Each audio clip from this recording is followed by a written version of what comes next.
Bartolomé Zubillaga, ¿qué síntesis puede hacer de esta rendición de cuentas del ejercicio 2022 que finalmente fue aprobada por mayoría en el cuerpo deliberativo?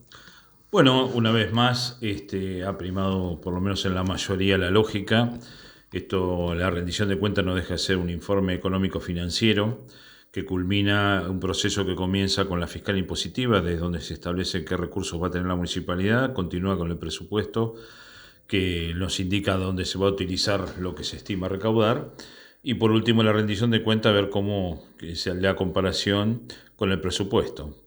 Es una herramienta administrativa, así que, bueno, bien, fue directa, bueno, hubo un debate interesante, pero que sinceramente solamente de la oposición, de los que no votaron esto, simplemente fueron por consideraciones personales. No hay nada que decir en lo económico-financiero en una rendición de cuenta que nuevamente tiene un resultado positivo, un resultado presupuestario positivo.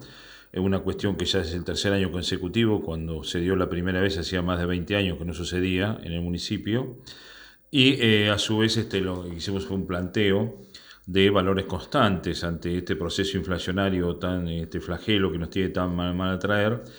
Lo que nosotros planteamos es una comparación a valores reales, a valores constantes, porque si no, no tiene sentido. Imagínense que los gastos del año 2021 fueron casi 5.000 millones y en el 2022 fueron 8.200. Cualquiera puede mirar eso y decir que hubo un aumento de 3.000 millones de pesos de gastos, cuando en realidad cuando uno le saca el índice inflacionario al gasto, digamos, le saca el 94,8% que está incluido en esos 8.211 millones del 2022, nos encontramos con que la realidad es que en la municipalidad se gastaron casi 1.000 millones de pesos menos.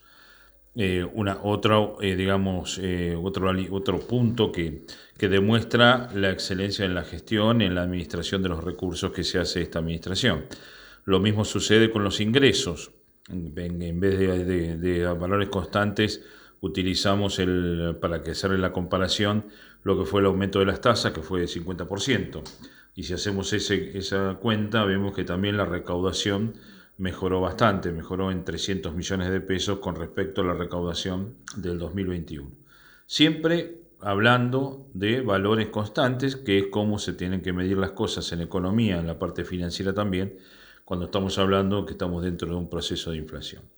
Más allá de los concejales que no nos acompañaron, reitero, por consideraciones totalmente personales, porque técnicas no pueden decir absolutamente nada de esto, y de hecho no lo hicieron. Entendemos que la rendición de cuentas es muy sólida.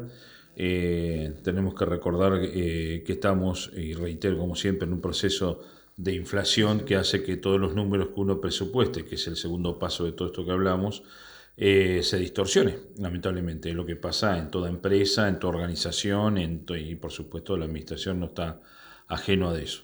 A partir de ahí, hasta hemos recibido un elogio,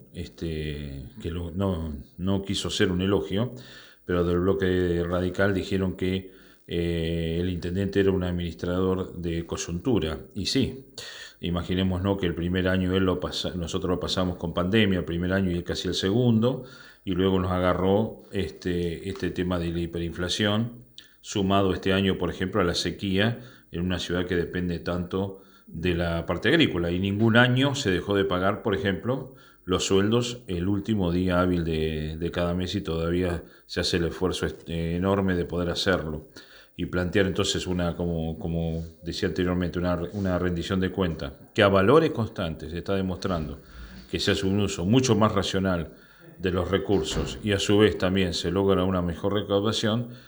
Creo que no ofrece fisuras más allá de las que pueden llegar a ser planteados en un año electoral, ¿no? Más allá de que la inflación hace que las cifras luego pierdan vigencia o la perspectiva sea diferente, en cuanto a las cifras, ¿cuáles fueron los gastos y los ingresos que tuvo el municipio durante 2022?